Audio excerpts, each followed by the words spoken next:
Je me présente, je m'appelle Mayo, mon prénom Daniel. Mon signe en langue des signes se fait comme ça. Je suis sourd à 100%. Mon métier, ici, est céramiste. Je suis dans cette entreprise responsable d'atelier. Donc tous les matins, lorsque j'arrive, j'ai un moment avec Jean-Jacques d'échange. Il m'explique, me passe les consignes pour savoir ce que je dois faire avec le groupe, que ce soit les décorations ou des techniques particulières.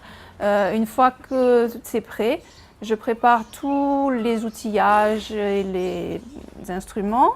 J'appelle le groupe, je fais une explication collective, savoir ce qu'ils auront besoin, les différentes techniques comme la division, la décoration, la mise en couleur, jusqu'à ce qu'ils aient tous compris. Allez, recadrement.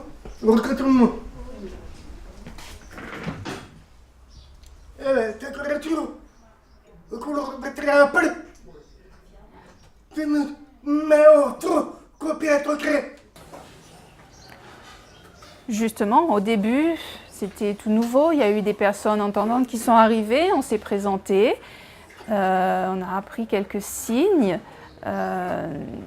Ils se sont habitués à ma façon d'oraliser, à ma voix. Et lorsque je donne une explication,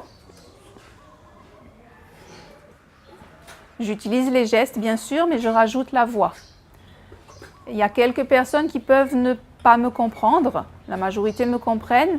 À ce moment-là, si on ne me comprend vraiment pas, je fais appel à Cathy qui va servir d'intermédiaire, d'interprète. Mais de façon générale, les personnes me comprennent. Et par la suite, c'est une habitude également et on est de plus en plus à l'aise dans la communication. Ils ont l'habitude de ma voix. Voilà, alors qu'est-ce qui se passe?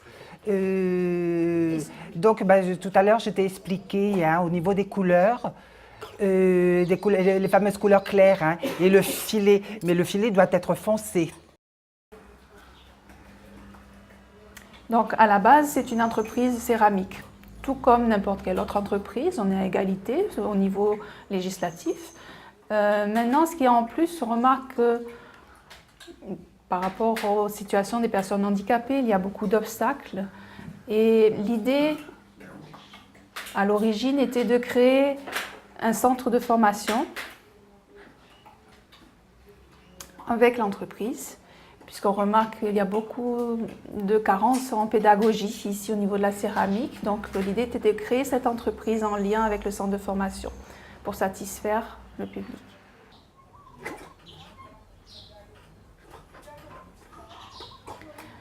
Les personnes handicapées peuvent suivre une formation comme moi, comme tout autre, et que ce soit la décoration ou le modelage ou toutes ces techniques peuvent s'apprendre.